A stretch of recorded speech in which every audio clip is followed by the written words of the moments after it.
ठीक है, ये आई एम यूजर बनाने का कोड है। मैंने बोल दिया ये डेव टीम इससे क्रिएट होगी।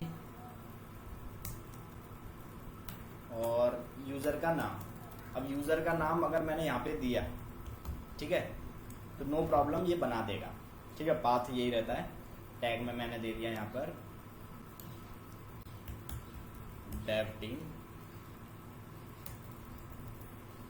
ये पाथ कहाँ से सेट कर रहे हैं हम? ये पाथ आईएम का है कि कहाँ पर हमें वो देना है, तो ये फिक्स रहता है, इसमें हम चेंज नहीं करते, ये वाली वैल्यू को हम चेंज नहीं करते।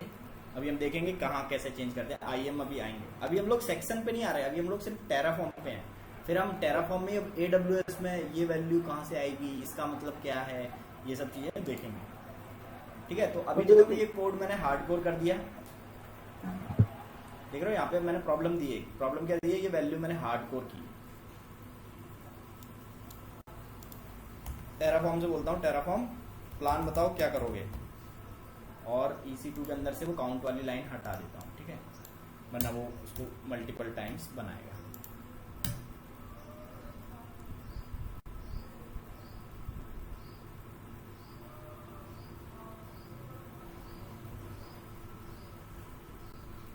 ठीक है, तो ये बोल रहा है 3 चीजें बनाऊंगा मैं। अब देखते हैं क्या क्या बना रहा है। सबसे पहले तो ये IM यूजर बना रहा है। देखो ये बोल रहा है रवि नाम से एक यूजर बनाऊंगा जिसका पाथ ये सेट करूंगा, और उसके बाद से ये EC2 बनाऊंगा। EC2 में जो आपने सेट किया हुआ है T2 मीडियम और ये सब, ये बनाऊंगा मैं। उसके बाद से सिक्योरिटी ग्रुप। ठीक है, ये 2 चीजें दी है। अब मैं चाहता हूँ अभी सिर्फ IM यूजर बनाना, तो मैं एक काम करता हूँ, इसका नाम चेंज कर देता हूँ। देखो .tfx लिखते ही वो उसको पढ़ेगा नहीं। टेराफॉर्म क्या करता है, सिर्फ .tf फाइल्स को पढ़ता है या .json फाइल को पढ़ता है।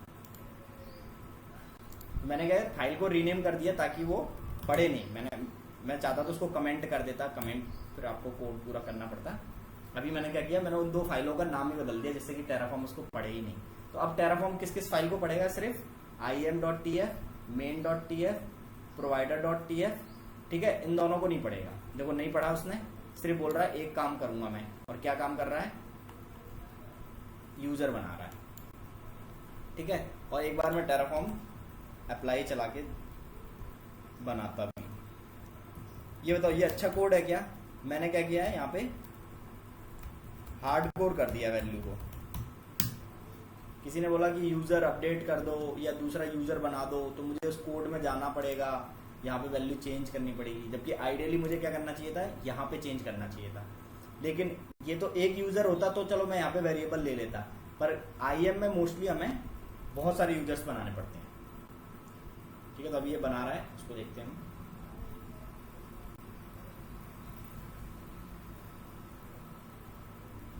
ठीक है, इसने क्रिएट कर दिया।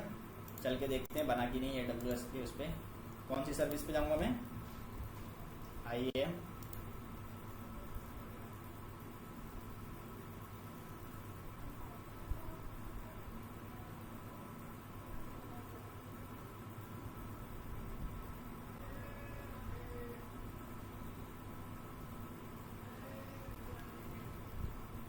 यूजर्स, देखो ये बन गया। ठीक है, ये वो पाथ होता है। ये पाथ क्या होता है अभी हम देखते हैं।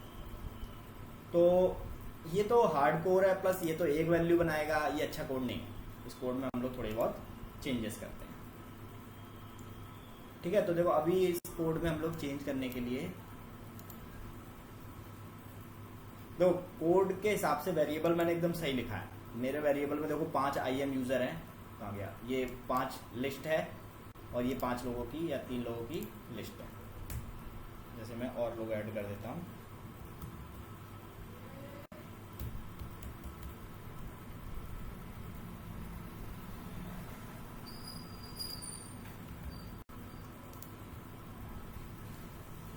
कोड आइडियली क्या होना चाहिए था कि अगर मैं यहाँ पे यूजर्स बढ़ाऊं घटाऊं, मेरा कोड एकदम आइडियली चलना चाहिए था। अभी मेरे को क्या है, मैं नया प्लेयर हूँ, मेरे को सिर्फ इतना पता है कि यहाँ पे नाम दे दो तो वो यूजर बना देगा। तो अगर मेरे को ये 5 यूजर्स बनाने पड़े, अगर रियल में बनाने होते ये 5 यूजर्स, तो मैं क्या करता, इस कोड को उठा के कॉपी पेस्ट कर देता 5 बार। समझ रहे हो? मैं अगर मेरे को आगे नहीं पता तो मैं क्या करता, यहाँ पे 5 बार ये कोड कॉपी कर देगा, जो कि बहुत ही गलत है। समझ रहे हो ना प्रॉब्लम क्या है? देखो आपको 5 यूजर बनाने के लिए 5 बार कोड कॉपी पेस्ट करना पड़ रहा है, जबकि ये तो गलत है। और आप काउंट लिखोगे, यहाँ पे काउंट लिखोगे तो 5 बार ही ये रवि यूजर को बना देगा। यहाँ पे हमारी क्या रिक्वायरमेंट है कि ये वैल्यू फैच करे, और फैच कहाँ से करे? यहाँ से एक एक करके, यानी लूप चलना चाहिए आइडियली। तो टेराफॉर्म में भी लूप्स होते हैं। तो ये तो बहुत ही बेकार कोड है कि मैं इस कोड को 5 बार कॉपी कर रहा हूँ। अगर ऐसे 25 यूजर बनाने पड़े तो 25 बार कोड लिखूंगा। समझ रहे हो? 25 कोड लिखना तो नहीं है फिजिबल, काउंट भी नहीं लगा सकते, वरना वो रवि यूजर को ही 5 बार बनाएगा और एक बार से ज्यादा यूजर बनाएगा तो वो एरर दे देगा। ठीक है, तो यहाँ पर ना एक लूप चलता है, और उस लूप को हम लोग को रटना नहीं है, बस आपको पता होना चाहिए कैसे यूज करते हैं। फॉर ईच इक्वल्स टू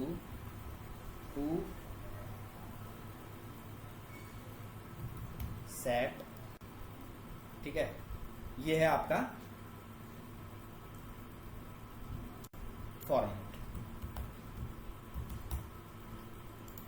ठीक है, लूप चलाने के लिए बस हमको ये लिखना होता है for underscore each to set. अब किस पे लूप चलाना है मुझे? Where dot I M users, 3 I M users क्यों है? Where dot I M users इस वेरिएबल पे चलाना है। और ये जो फॉर ईच के अंदर जो ईच में वैल्यू आएगी उसकी की उठाना है और उसको लूप में पास करते आना है। ये फॉर्मेट है, एकदम सिंपल सा। जिस वेरिएबल पे चलाना है उस वेरिएबल का नाम दे दो यहाँ वेयर डॉट वो वेरिएबल, उसके बाद ईच डॉट की से उसकी वैल्यू को फैच करते जाओ। क्लियर है? बस इतना ही है, ये ना रटना है और ना हमको ऐसे सीखना ही है, बस ये समझ लो इतना ही फॉर्मेट है, ये यूज होता है। अब देखो ये 5 बार चलेगा। पहले तो रवि यूजर हटाएगा ये, क्योंकि अब मेरे कोड में कहीं भी रवि यूजर नहीं लिखा। देखो 1 to डिस्ट्रॉय। अब बताओ क्या डिस्ट्रॉय कर रहा है ये रवि यूजर को?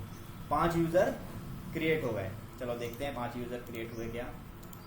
रवि यूजर हट जाना चाहिए, हट गए, 5 यूजर बन गए। ठीक है, अब मैं दोबारा चलाऊंगा तो क्या बोलेगा? नथिंग टू चेंज, सब कुछ सेट है। तो लूप अभी हम और आगे डिटेल में पढ़ेंगे लूप कैसे चलाते हैं। अभी के लिए रिक्वायरमेंट थी कि हमें कोई वेरिएबल्स को इटरेट करना है। अब देखो मैं यहाँ पे यूजर्स बस ऐड करते जाऊंगा और वो मेरा काम करता जाएगा। यूजर 1, यूजर 2, दो नए यूजर ऐड कर दिए मैंने। ठीक है, 2 नए यूजर कर दिए। टेराफॉर्म से बोलूंगा टेराफॉर्म अप्लाई करो, तो बोलेगा कि 5 यूजर आपके बने हुए हैं, मैं 2 यूजर और बना देता हूं, यूजर 1 और यूजर 2। तो देखो 2 ऐड बोलेगा ये।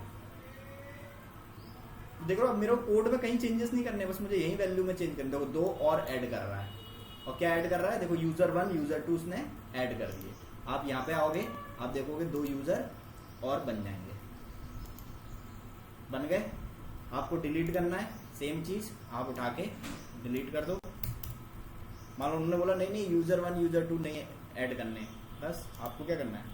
कोड में एडिट किया, टेराफॉर्म अप्लाई, कोड एडिट हुआ है, डिजायर्ड स्टेट चेंज हुई है तो करंट स्टेट भी चेंज करेगा। वो 2 लोगों को उठा के डिलीट कर देगा, यूजर 1 यूजर 2 को।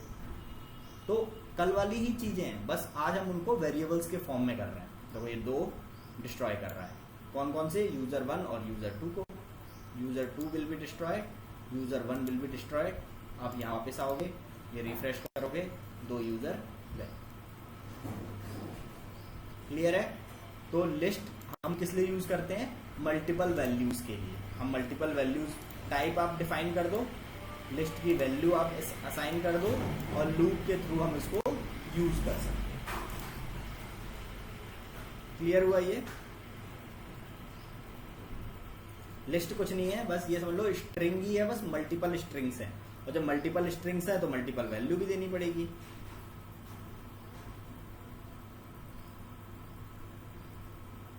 क्लियर है? ये अगला वेरिएबल देखें। तो पहली बार देख रहे हो तो लगेगा थोड़ा कि क्या हो रहा है, कैसा चल रहा है, बट 1-2 बार इसको प्रैक्टिस करोगे वो आ जाएगा आदत में। उसके बाद है आपका मैप डेटा टाइप। आपने जब यूजर्स रिमूव किए तो आपने direct Terraform apply command run की। हाँ, टेराफॉर्म प्लान कब करते हैं हम? चेक करने के लिए कि वो टेराफॉर्म क्या करने वाला है। देखो अप्लाई क्या है कि वो कर देगा, मैं रोक नहीं पाऊंगा अगर उसने कुछ कर दिया तो पहले प्लान चला के देख लो कि टेराफॉर्म करने वाला क्या है। जब आप ठीक। शुरू में इनिशियली या फिर आइडियली प्लान चलाना चाहिए, उसके बाद ही अप्लाई चलाना चाहिए, क्योंकि प्लान आपको बता देता है कि क्या करने वाला है। पता चला हम कुछ यूजर बना रहे हैं लेकिन वो कुछ डिलीट कर रहा है, तो हम रोक सकते हैं ना, क्योंकि अभी हमने अप्लाई नहीं चलाया। लेकिन अप्लाई क्या करेगा कि अगर वो मान लो मैंने देखा कि ये बनाएगा बट वो पता नहीं क्या डिलीट भी मार रहा है साथ में, तो मैं रोक नहीं पाऊंगा फिर उस एक्शन को, क्योंकि अप्लाई चल गया है मेरा। ठीक है, तो इसलिए आप पहले प्लान चला के देख लो, क्योंकि इंफ्रा बना रहे हो, कहीं ऐसा कुछ ब्लंडर ना हो जाए, कोई चीज आपने अपडेट कर दी, डिलीट कर दी, चलता हुआ एनवायरमेंट पता चला उससे इफेक्ट हो गया, पता चला कोई मशीन चल रही थी, यूजर्स उस पर यूज कर रहे थे, समझ लो फ्रंट एंड था, बैक एंड उस पर चल रहा था, और मैंने पता नहीं क्या गड़बड़ कर दी, कुछ वेरिएबल्स में कुछ गलती कर दी, पता चला कि वेरिएबल में मैंने T2 मीडियम की जगह T2 लार्ज या T2 माइक्रो लिख दिया, और वो सब जगह चेंज हो गया, सारे मशीनें बंद हो गए चालू हो गई, तो ब्लंडर हो जाएगा। तो अप्लाई इसलिए डायरेक्ट नहीं चलाना चाहिए, क्योंकि हमें नहीं पता कि टेराफॉर्म क्या कर देगा, और जब अप्लाई वाली चीज कर रहा होगा ना तो मैं रोक नहीं पाऊंगा उसको। तो उसने मेरे को बताया कि मैं ये करने वाला हूँ, लेकिन साथ में वो करता भी गया, मैं रोक नहीं पाऊंगा उसको। और ये सब चीजें अभी मैनुअल चल रही है, एक्चुअल में ये CI/CD पाइपलाइन में चलती है। तो पाइपलाइन में आप चीजों को कंट्रोल नहीं कर सकते। 100 लोग देख रहे होंगे, आपके टीम मेंबर सब देख रहे होंगे कि ये क्या हो गया। इसलिए आप पहले प्लान चलाओ, देखो कि ये क्या करने वाला है, जो कोड में आपने चेंजेस किए हैं वही चेंजेस कर रहा है क्या, हाँ कुछ ऐड तो नहीं कर रहा, कुछ अपडेट या कुछ डिस्ट्रॉय तो नहीं कर रहा, तो नहीं तो ठीक है। अगर वो कुछ डिस्ट्रॉय कर रहा है तो एक बार ध्यान लगा के देख लो कि भाई क्या डिस्ट्रॉय कर रहा है, ये क्यों, क्या हो गया ऐसा, क्योंकि मैंने तो कुछ ऐड किया था। तो ये चीज आप देख सको, इसलिए टेराफॉर्म प्लान बनाया गया। अप्लाई क्या है, डायरेक्ट कर देगा वो चीज, आप देख कर भी कुछ नहीं कर पाओगे फिर अगर कुछ गड़बड़ हो गई तो। आपने अभी एक ये टेराफॉर्म में हाँ फॉर ईच लूप यूज किया है, हाँ उसमें टू सेट फंक्शन यूज किया था, हाँ, तो ये क्या है? ये इसमें तो हम की और वैल्यू पास करते हैं ना फॉर ईच में। हाँ हाँ, ये टाइप ऑफ जो अभी फंक्शंस पे आए वो आएंगे ना, लूप पे आएंगे, 3 तरह के लूप्स होंगे जो हम यूज करेंगे इसमें, तो उस पे हाँ। आएंगे। अभी बस मैं यूज कर लिए ताकि ये इसका यूज आपको दिख जाए, वरना वो फिर आप ठीक। ये देख नहीं पाते ना ये इटरेट कैसे होगा। लूप अभी हमने पढ़े ही नहीं है, बस ये तरीका है इसको यूज करने का, अभी हम पढ़ेंगे लूप्स पे। अब आता है हमारा मैप डेटा टाइप, सेम चीज, वेरिएबल्स। मान लो मैंने बना दिया एक एम्प्लॉय नाम से,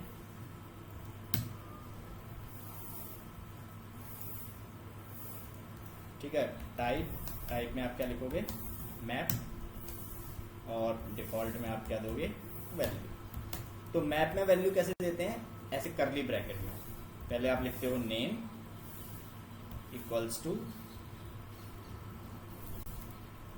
Raju, comma age equals to जो भी उसकी एज है, कॉमा, और भी अगर लिखना है उसका डेजिग्नेशन इक्वल्स टू डब्ल्यू। इस टाइप से हम लोग डेटा टाइप देते हैं, ठीक है।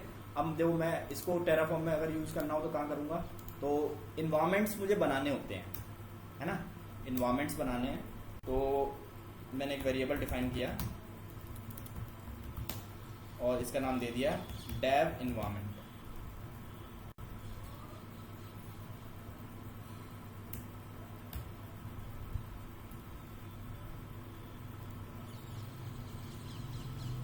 डेव इन्वायरमेंट, ठीक है, मैं दे देता हूं मैप। इतना ही होता है यहाँ पे।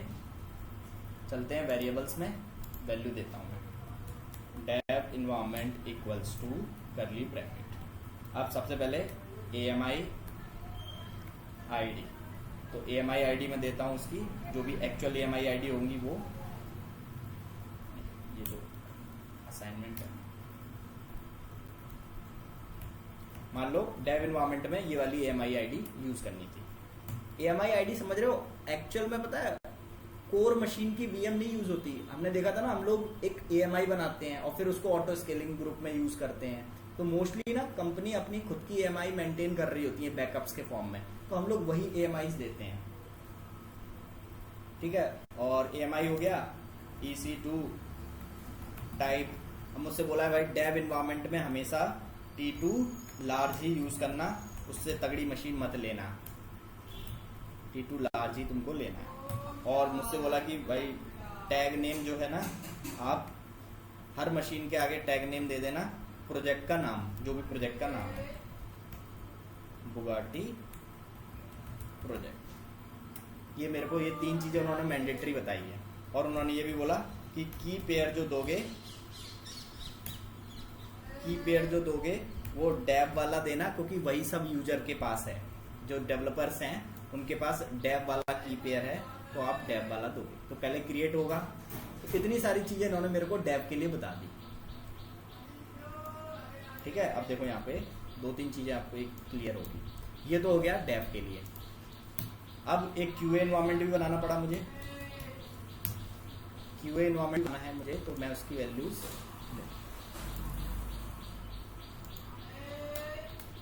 ठीक है, AMI ID मान लो इनकी कुछ अलग है या सेम ही है। चलो, इन्होंने बोला कि इनके लिए T2 लार्ज मत लेना, इनके लिए आप R2 लेना, R वाली सीरीज की मशीन लेना, और वो भी X लार्ज ले लेना, या चलो T2 ही बोल लेते हैं, XX लार्ज।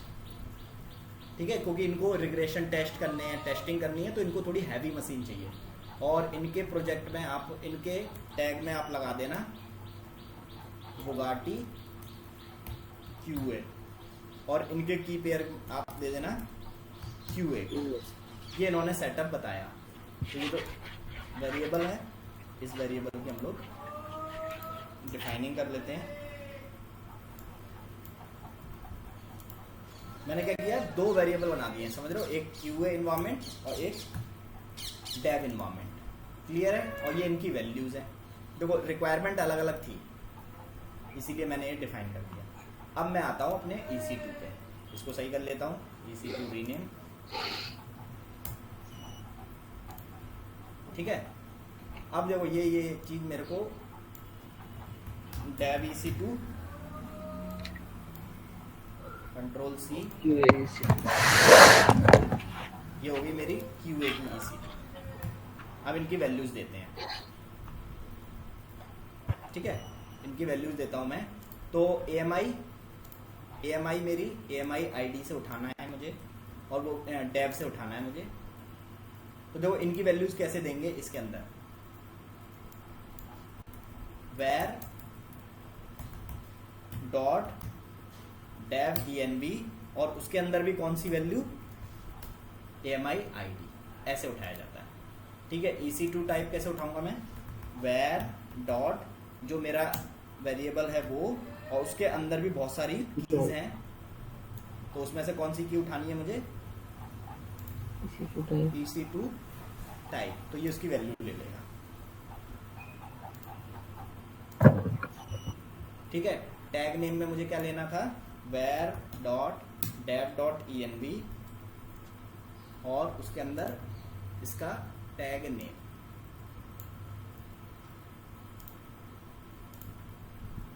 ठीक है, अगर मान लो की पेयर भी मुझे चाहिए हो, तो key underscore name equals to where dot dev environment, और उसके अंदर भी कौन सा, मैप में क्या होता है, की वैल्यू पेयर चलते हैं, तो फिर मुझे की पेयर भी वैल्यू में देना पड़ता है। क्लियर है? तो ये हो गया मेरे डेव की मशीन। अब QA के लिए सेम चीज, बस आपको डेव की जगह क्या लिख देना है, वहां QA। तो देख रहे हो, आपने एक ही जगह से मैनेज कर ली कितनी सारी चीजें। अब किसी ने बोला कि QA की पेयर चेंज कर दो, तो मुझे यहाँ कहीं भी चेंज नहीं करना पड़ेगा। मुझे कहाँ चेंज करना पड़ेगा, TF वॉर्स में जाके बस।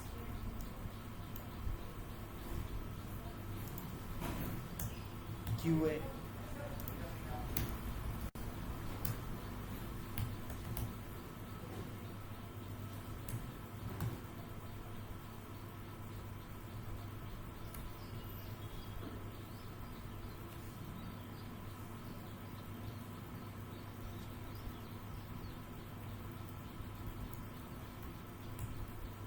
तो देख के ऐसा लग रहा होगा पता नहीं कहाँ से क्या हो रहा है, लेकिन जब आप बनाओगे ना एक एक करके, तो आपको समझ में आने लगेगा कि अरे मैंने बस वैल्यू वहाँ पे डिफाइन की, असाइन की, और यहाँ पे फेच की। अब देखो एक चीज़ दिखाता हूँ जो हम लोग को अभी तक नहीं समझ में आती थी कि ये क्यों होता है। देखो मुझे 2 तरह की मशीनें बनानी थी, ठीक है। टेराफॉर्म ने कहा आपको बनाना तो रिसोर्स है, तो ठीक है आप रिसोर्स लिख दो। अब रिसोर्स भी कौन सा बनाना है, टेराफॉर्म हमें पता है कि AWS इंस्टेंस बनाना है, ठीक है। तो टेराफॉर्म ने कहा अगर सिर्फ हम ये 2 वैल्यू ही देंगे तो टेराफॉर्म को या हमें भी कैसे पता चलेगा कि कौन सी वैल्यूज असाइन किस में करनी है। तो टेराफॉर्म ने कहा आप तीसरा वेरिएबल दोगे अपनी मर्जी से। देखो मैंने यहाँ पे dev EC2 लिख दिया या QA EC2 लिख दिया, या फिर मैं चाहूँ तो यहाँ पे लिख देता हूँ QA VM और dev VM। तो इसीलिए पता है ये तीसरा ब्लॉक अपनी मर्जी से लोकली असाइन करना पड़ता है, ये वाला। और ये 2 चीजें टेराफॉर्म ने डिफाइन कर रखी है, तो देखो ये चीजें मैं नहीं चेंज कर सकता। ये अभी हम एक बार और आएंगे, रिसोर्स, डेटा, मॉड्यूल, वेरिएबल्स, ये सब। ये तीसरी चीज अब समझ में आई क्यों, ताकि ये दोनों ब्लॉक कॉमन ना हो जाए। देखो अब इन दोनों ब्लॉक में ये यही तो इनको अलग कर रहा है सेपरेट, वरना तो देखो ये नाम भी सेम हो रहा है, ये नाम भी सेम होता अगर ये इतना ही होता तो इसलिए टेराफॉर्म ने ये तीसरा वेरिएबल दिया है। वेरिएबल ने इसको बोलते हैं लोकल ब्लॉक, लोकल आर्गुमेंट, जो हम पास करते हैं अपनी मर्जी से। क्लियर हुआ ये तीसरी चीज क्यों है। तो अब मान लो एक और मशीन बनानी होती तो मुझे Ctrl+C, ठीक है। तो अब देखो ये चीज मैं सेम दूंगा ना तो टेराफॉर्म एरर दे देगा। टेराफॉर्म कहेगा कि ये पूरी लाइन सेम हो रही है। तो मान लो मेरे को एक और मशीन बनानी होती UAT इन्वायरमेंट के लिए, dev, मान लो इसका नाम मैं पूरा अच्छे से लिखना हो तो ऐसा लिखोगे ना नाम की जो दूसरों को भी समझ में आए, dev environment VM, QA environment VM, UAT environment VM, ऐसे करके फिर आप उसकी वैल्यूज असाइन कर दो। तो यही चीज आप देखोगे 10-10, 12-12 बार आप कहोगे यार मशीनें 12-12 बार बन रही है, बट आप यहाँ से देख सकते हो कि ये मशीन किसके लिए बन रही है, क्योंकि यहाँ पे वो नाम देगा जिससे कि अपन पहचान सके कि ये वाला ब्लॉक ये यूज हो रहा है। क्योंकि ये तो देखो यहाँ तो सब वेरिएबल से फैच हो रहा है, वेरिएबल में जा रहे हो तो देखो धीरे धीरे वेरिएबल्स बढ़ते ही जा रहे हैं, पता चले कि नीचे 250-300 वेरिएबल्स डिफाइन है। तो यहाँ से आप देख सकते हो कौन सी चीज क्या है, ठीक है। अब देखो हमने वो 2 वेरिएबल बनाए ना, इसको हटा देता हूँ, ये तो सिर्फ डिफाइन करने के लिए था। तो आप टेराफॉर्म अपने आप उसके अंदर से जाके वैल्यूज को पिक करेगा। QA के अंदर QA का की पेयर और ये dev के अंदर dev का की पेयर। देखो पहले तो ये बोल रहा है ये 5 चीजें तो बनी हुई हैं तो मैं नहीं बनाऊंगा, 2 चीजें मैं ऐड करूंगा, T2X लार्ज, ओके। वो बनाते वक्त उसने एरर दिया। देखो dev इन्वायरमेंट, देखो की नेम dev, ठीक है। और T2 लार्ज ये कैसे पकड़ रहा है, वो पहले यहां पे जा रहा है, इसके अंदर ये वाले सेक्शन में जा रहा है, क्योंकि ये मैप है। मैप में क्या होता है, पहले आप उसके अंदर जाते हो QA के अंदर या dev के अंदर, फिर उसके अंदर उसका सेक्शन। देखो यहाँ पे dev वाले में बुगाटी प्रोजेक्ट टैग लगा होगा, देखो टैग में गए बुगाटी प्रोजेक्ट, और QA वाले में क्या लगा होगा, देखो बुगाटी QA, क्योंकि बुगाटी QA हमने लिखा। तो वैल्यूज को हम मैप से असाइन करते हैं और ज्यादातर आप देखोगे मैप ही मिलेगा। वॉशरूम लागेल क्या तो घासते आता मी आतून घासते हो, आतून घासते ते पूर्ण 10 मिनिट टाकते सगळे पूर्ण बॉडी पिवळी झाली होती. कळते.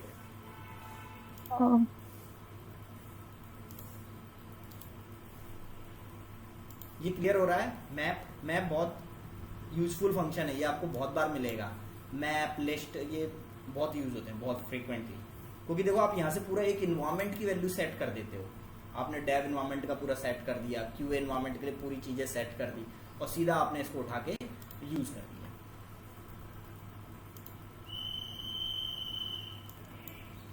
क्लियर है। देखो AMI ID गलत बोल रहा है, AMI ID गलत है, क्योंकि AMI ID हमने शायद अपने मन से दे दी थी इस समय। इसके अंदर देख रहे हो, ये मैंने अपने मन से दे दी थी, ये मन है ही नहीं AMI ID। तो जब एग्जिस्ट ही नहीं करती AWS अकाउंट में तो कैसे वो करेगी। क्लियर हो रहा है। वेरिएबल्स, अभी हम सिर्फ इतना देख रहे हैं कि वेरिएबल्स कौन कौन से होते हैं, कैसे डिफाइन करते हैं, और उसको रियल टाइम में कैसे डिफाइन करते हैं, तो TF वॉर्स के थ्रू। अब मुझे कहीं भी कुछ भी चेंज करना हो, किसी ने बोला कि एक क्यूए इन्वायरमेंट में जो हमने की पेयर यूज किया है ना, वो की पेयर बदल दो, उसका नाम रख दो न्यू क्यूए। तो मेरे को कहीं कोड में जाने की जरूरत नहीं है, बस TF वॉर्स में जाऊंगा, चेंज किया, सेव किया, खत्म। किसी ने बोला अरे उनका टैग बदल दो, तो टैग बस यहाँ से बदल दिया। ये एडवांटेज है कि आपको वन टाइम एक्टिविटी में तो ऐसा लग रहा है यार कि यहाँ आपने वैल्यूज दी, फिर यहाँ से यहाँ डिफाइन किया, फिर आपने यहाँ जाके किया, पहली बार में प्रॉब्लम आई, पहली बार में मतलब हैप्टिक है ये चीज। लेकिन जब आप इसको सेट कर दोगे उसके बाद आपको सिर्फ TF वॉर्स वाली चीजों पे ध्यान देना है, बाकी पूरा कोड तो आपका स्मूथ वर्क करेगा ही करेगा। तो ये होता है वन टाइम एक्टिविटी। अब देखो यहाँ मेरे लूप लगे हुए हैं, मुझे यूजर्स मैनेज करने हैं, लो यहाँ जाके बताओ किस यूजर को डिलीट करना है, किस यूजर को बढ़ाना है, घटाना है, किसकी मशीन चेंज करनी है, एक्सेस की पेयर चेंज करने हैं, रीजन चेंज करना हो, तो आप सब चीज़ यहीं से मैनेज कर सकते हो। आपको पूरे कोड में कहीं ढूंढने की जरूरत नहीं है कि EC2 के अंदर जाऊंगा, फिर इसके अंदर जाऊंगा, फिर देखूंगा। समझ रहे हो? जब 10-20 रिसोर्सेस आप बनाओगे टेराफॉर्म से तो आप खुद कंफ्यूज हो जाओगे कौन सी चीज़ कहाँ बनी हुई है, बट आप इसे देख के तुरंत समझ जाओगे। क्लियर है ये चीज? वेरिएबल्स वाला सेक्शन समझ में आया? ये तो हो गया वेरिएबल डिफाइन करना, है ना। अब आती वेरिएबल प्रिंट कैसे कराएं। अरे जब ये लैंग्वेज आप बोल रहे हो तो कुछ तो कोड होगा ना प्रिंट कराने का। How to print any variable value और आउटपुट वैल्यू। कोई आउटपुट वैल्यू प्रिंट करानी हो तो कैसे कराएंगे? जब ये लैंग्वेज है और लैंग्वेज में तो प्रिंट फंक्शन होता है। पाइथन में मैं क्या लिखता? प्रिंट हेलो, ये लिख देता मैं। दूसरा तरीका क्या है? मैं लिखता A = हाय और फिर लिखता प्रिंट A की वैल्यू, ऐसे लिखता। अगर ये मैं पाइथन में होता तो, पाइथन थोड़ा आसान है इसलिए मैं पाइथन का एग्जांपल ले लेता हूँ बार बार, और पाइथन हम लोगों को सीखनी भी है। तो टेराफॉर्म की जगह जैसे पाइथन यूज करेंगे क्या अपन? नहीं, मैंने बताया था ना टेराफॉर्म क्या करेगा। अगर मैंने पाइथन से मैंने अगर मशीन बनाई, 50 बार पाइथन चलाऊंगा 50 मशीन बना देगा।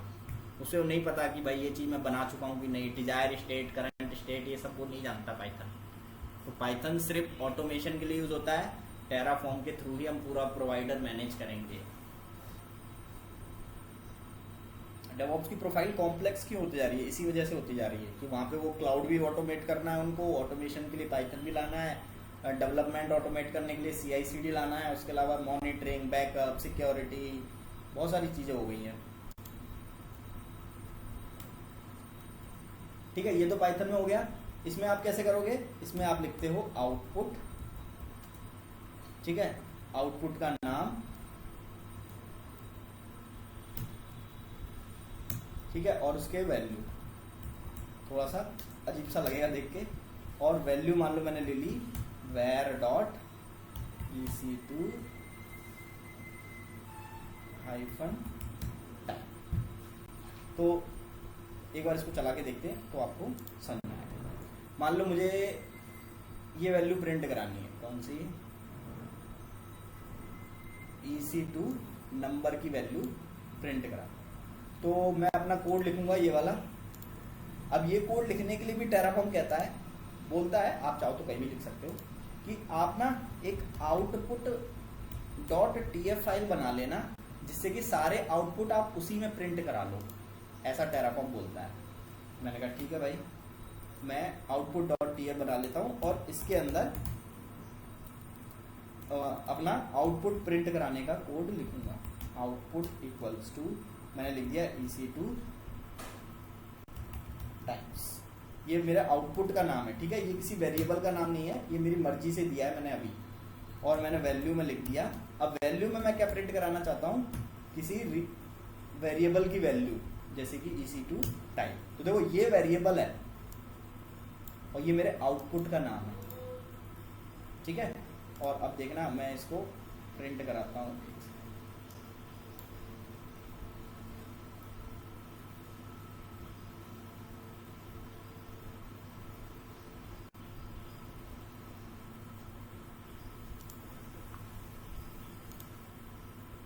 अच्छे समझ में आ जाए इसलिए मैं इसको कमेंट करूँ।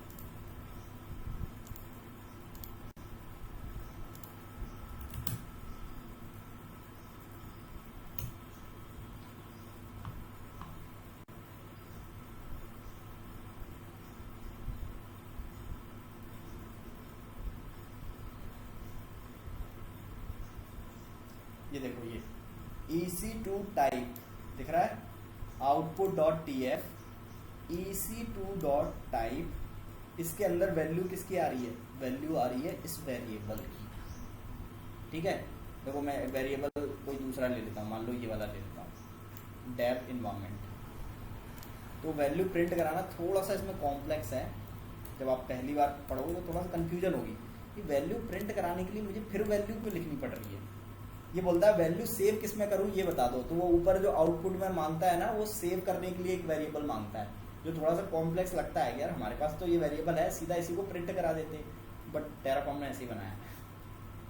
ठीक है, देखो अब मैं यहाँ पे डाला वे डॉट ये, तो देखो अब इसकी वैल्यू प्रिंट कराएगा। ये देखो, ठीक है।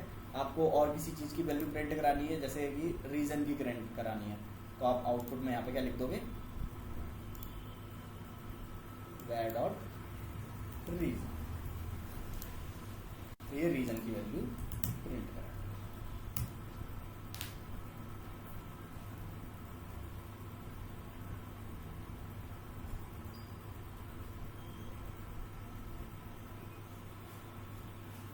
ठीक है, देखो ये रीजन की वैल्यू प्रिंट कराना है। तो प्रिंट कराने के लिए यहाँ पर हमारे पास ये वैल्यू क्लियर है। हाँ, इसका एक फायदा क्या है कि अगर मैं मशीन बना रहा हूँ, ठीक है, मैं कोई मशीन क्रिएट कर रहा हूँ और मैं चाहता हूँ उसकी पब्लिक IP प्रिंट कराना, तो वो मैं करा सकता हूँ। देखना यहाँ पर मैं main.tf में गया और मैं एक काम करता हूँ, EC2 क्रिएट करने का एक कोड लिखता हूँ। तो चाहे ये कोड मेरा काम कर जाएगा, ये पूरे इन्वायरमेंट पे काम करेगा। AMI ID, मैं एक वर्जीनिया की AMI ID निकालता हूँ।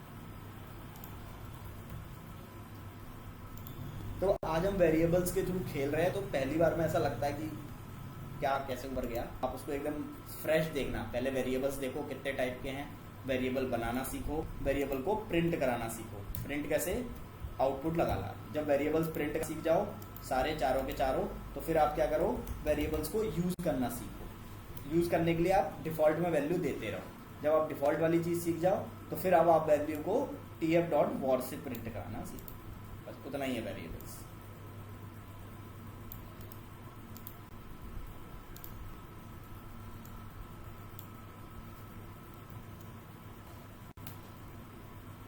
इंस्टेंस टाइप t2.micro, की पेयर मुझे नहीं चाहिए, टैग मुझे नहीं चाहिए। ठीक है, ये क्या करेगा, एक मशीन बनाएगा, इसका नाम लिख देता हूँ टेस्ट भी है। ठीक है, तो ये एक मशीन बनाएगा और इस मशीन को बनाने के बाद मुझे इसकी पब्लिक IP प्रिंट कराना है। तो उसके लिए मुझे क्या लिखना पड़ेगा, आउटपुट में कुछ तो लिखना पड़ेगा। तो आउटपुट में मुझे क्या लिखना पड़ेगा, वो देखो हम टेराफॉर्म से सीखते हैं। मैं टेराफॉर्म पे आया, AWS इंस्टेंस पे जाता हूँ,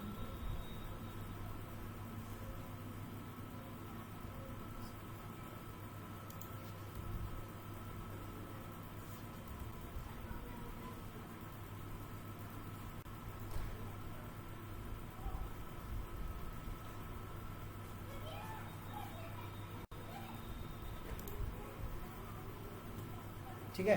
देखो यहाँ पर ना, जब आप पूरा कोड देखोगे तो उस कोड में दो पार्ट मिलेगा। एक पार्ट मिलेगा आर्गुमेंट, कि आप क्या क्या वैल्यूज दे सकते हो कोड में, इसको हम और डिटेल में देखेंगे। और एक वैल्यू होती है हमारी एट्रीब्यूट्स।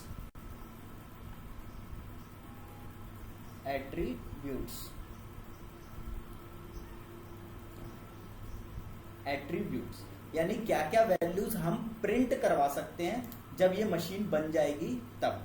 कौन सी मशीन, ये जो मशीन है, ये मशीन जब बन जाएगी तो कौन कौन सी वैल्यूज को हम प्रिंट करवा सकते हैं। तो देखो, हम मशीन की ARN वैल्यू प्रिंट करवा सकते हैं, इंस्टेंस ID प्रिंट करवा सकते हैं, इंस्टेंस का स्टेटस प्रिंट करवा सकते हैं, और पब्लिक आईपी भी प्रिंट करवा सकते हैं। तो देखो मैं इसको यूज कर रहा हूँ, पब्लिक अंडरस्कोर आईपी। तो आउटपुट में मैं क्या लिखता हूँ, मैं अपने आउटपुट में आता हूँ, EC2 क्या नाम रख दूँ इसका, पब्लिक आईपी रख दूँ, पब्लिक आईपी। ये वेरिएबल बना दिए मैंने और इसकी वैल्यू अब मुझे लेनी है। अब इसकी वैल्यू मुझे कहाँ से लेनी है, तो मुझे इसकी वैल्यू लेनी है AWS underscore instance dot test VM। फिर से देखो ये वैल्यू कहाँ से आई, AWS अंडरस्कोर इंस्टेंस डॉट इसका नाम, ठीक है। मुझे इसकी वैल्यू प्रिंट करानी होती तो AWS underscore instance dot QA underscore, इसकी वैल्यू प्रिंट करानी होती तो AWS underscore instance dot dev -VM। तो मैंने आउटपुट से बोला कि ये वेरिएबल ले लो, ये वाला ब्लॉक, ये ब्लॉक ही तो है मेरा AWS इंस्टेंस टेस्ट VM, ये ब्लॉक है। और इस ब्लॉक में भी कौन सी वैल्यू प्रिंट करानी है मुझे, डॉट। डॉट में क्या क्या प्रिंट करा सकता हूँ, तो डॉट में मैं वो सारी चीजें प्रिंट करवा सकता हूँ जो जो इस एट्रीब्यूट में है। तो मुझे इस एट्रीब्यूट में क्या प्रिंट करवाना है, पब्लिक अंडरस्कोर आईपी। तो मैं यहाँ पे लिखूंगा पब्लिक अंडरस्कोर आईपी और सेव कर दूंगा। तो अब ये मशीन बनाएगा। मशीन क्यों बना रहा है, क्योंकि ये ब्लॉक लिखा है। मशीन बनने के बाद ये पब्लिक आईपी वेरिएबल लेगा और इस वेरिएबल में इसकी वैल्यू को असाइन कर देगा। और देखो यहाँ पर मैं अब चेक करूंगा ना, तो बिना AWS अकाउंट पे जाए, बिना AWS अकाउंट पे जाए ही मैं वैल्यूज को सेव करा सकता हूँ या प्रिंट करा सकता हूँ। अभी प्रिंट कर रहे हैं, फिर हम उसको सेव भी करना सीखेंगे। देखना मशीन बनाएगा, मशीन की पब्लिक आईपी मुझे प्रिंट करा के दे देगा।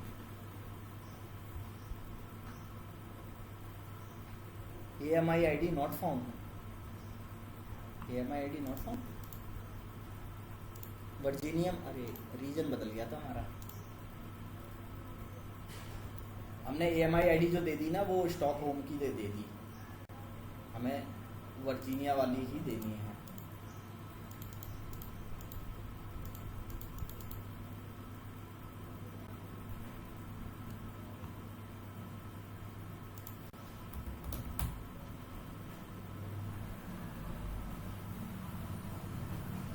तो ये एरर ना आएंगी, तो आपको ये एरर थोड़ा पढ़ना पड़ेगा कि क्या एरर है। बोला invalid AMI ID, AMI ID सही नहीं है, जबकि हमने तो कॉपी पेस्ट की थी। तो क्या गड़बड़ है, हमने गलत रीजन की दे दी है।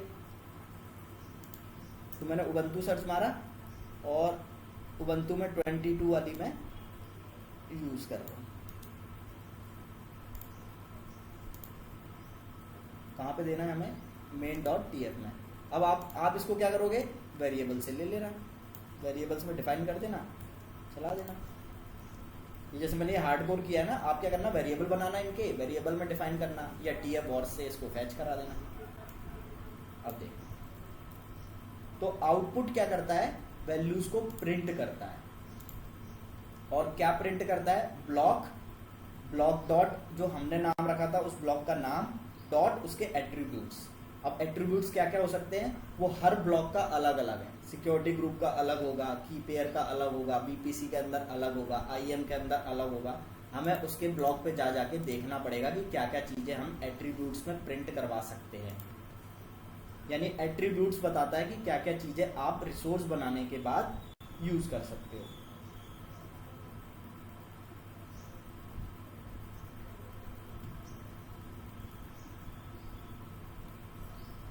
ठीक है, देखो ये मशीन बनते ही प्रिंट करा देगा पब्लिक आईपी। मुझे पब्लिक आईपी से जो अब जाके चेक भी नहीं करनी है AWS पे। ये देखो ये पब्लिक आईपी है।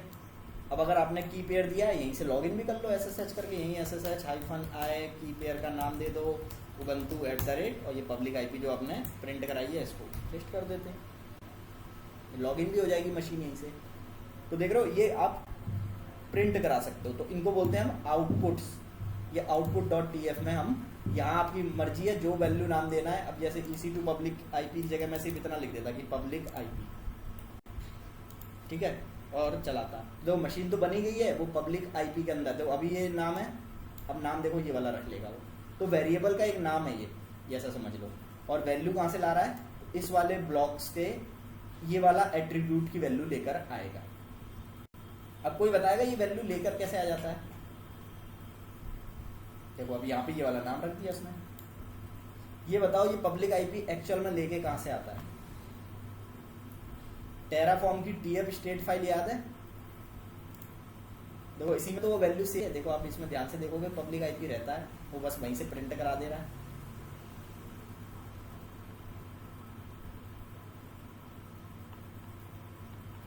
और ये टीएफ स्टेट तो तभी बनती है ना जब हम ये कमांड रन करते हैं। हाँ, जब टेराफॉर्म प्लान चलाते हो ना तो वो बनाना शुरू करता है। टेराफॉर्म अप्लाई चलाने के बाद वो अपडेट कर देता है इसको।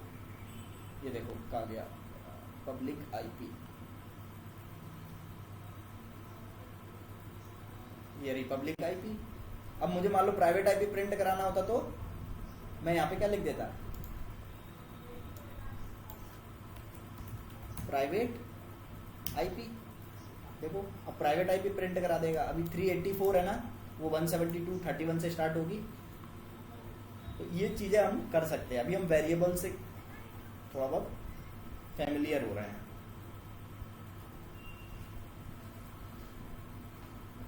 अब जैसे कि आईएम में हम क्या क्या वैल्यू प्रिंट करा सकते हैं? देखो ये प्राइवेट वैल्यू प्रिंट हो गई। आपको कुछ और प्रिंट कराना है, इंस्टेंस आईडी प्रिंट कराना है, वो करा लो। तो आप बिना AWS पे जाए भी ये सब वैल्यूज प्रिंट करा सकते हो। अब कौन सी वैल्यू प्रिंट करा सकते हैं ये आपको उस ब्लॉक के एट्रीब्यूट्स पे देखना पड़ेगा। अब जैसे मैं IAM प्रिंट करा रहा हूँ तो IAM के अंदर हमें देखना पड़ेगा IAM यूजर में कि कौन कौन से हम IAM यूजर, ये रहा, ठीक है। अब इसके एट्रीब्यूट्स में हमें देखना पड़ेगा कि क्या क्या वैल्यू हम प्रिंट करा सकते हैं। तो ये 5 वैल्यूज हम प्रिंट करा सकते हैं, ठीक है। टेराफॉर्म वो सपोर्ट करता है तभी हम प्रिंट करा पाएंगे, वरना हम नहीं करा पाएंगे, ठीक है। सिक्योरिटी ग्रुप में देख लेते हैं क्या क्या प्रिंट करा सकते हैं हम।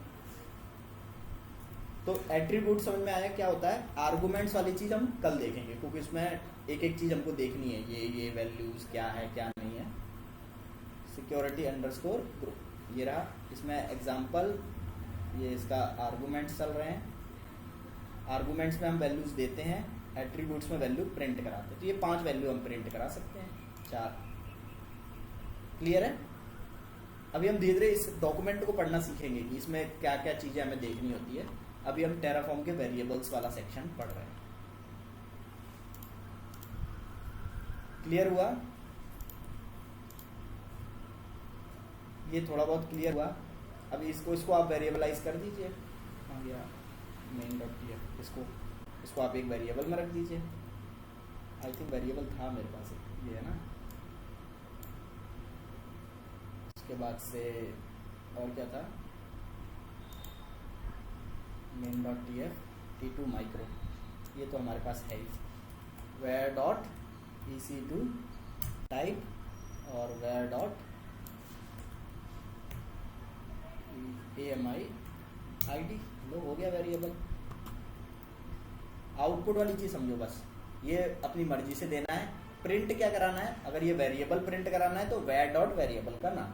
अगर किसी ब्लॉक से, जो ब्लॉक से हमने कुछ क्रिएट किया है, उस ब्लॉक से वैल्यू प्रिंट कराना है तो ये डॉट, ये इसका नाम, ब्लॉक का लोकल नेम, डॉट जो एट्रीब्यूट्स हैं उनमें से कोई भी एक एट्रीब्यूट आप दे सकते हो, ठीक है।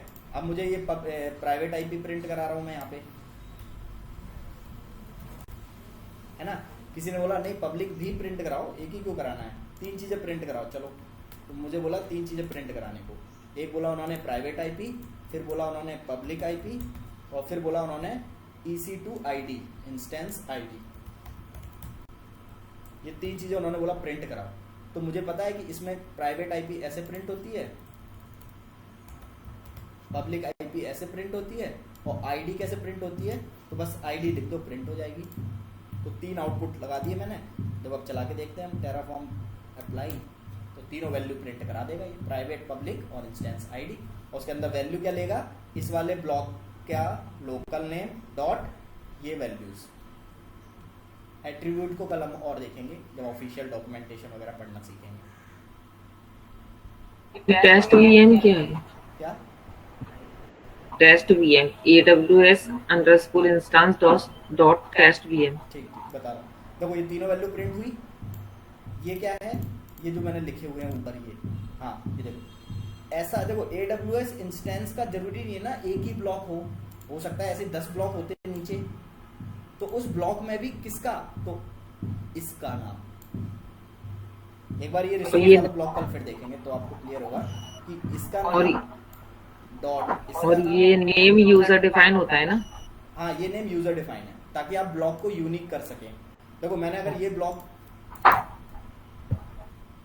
ऐसे लिख देता और ये चीज होती ही नहीं, सोचो अगर टेराफॉर्म ने ये फीचर दिया ही नहीं होता तो हमको अगर इसकी पब्लिक आईपी प्रिंट करानी होती तो हम क्या लिखते, हम तो बस इतना ही लिखते AWS_इंस्टेंस।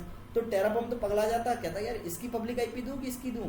इसलिए टेराफॉर्म ने कहा कि भाई एक और हम आपको नाम लिखने का मौका देंगे, आप यहाँ लिख लो टेस्ट VM1 और अब इसका नाम दूसरा होना चाहिए। अब इसका नाम test1 नहीं रख सकते, कुछ और अपनी मर्जी से जो रखना है रख लो।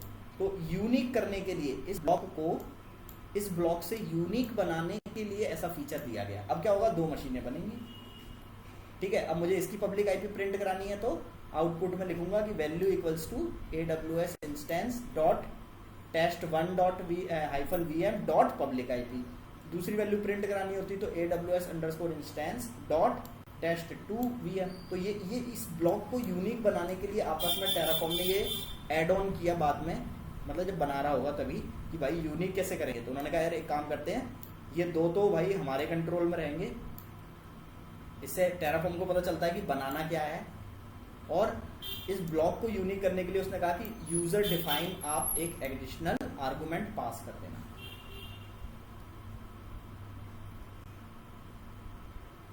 क्लियर है? हाँ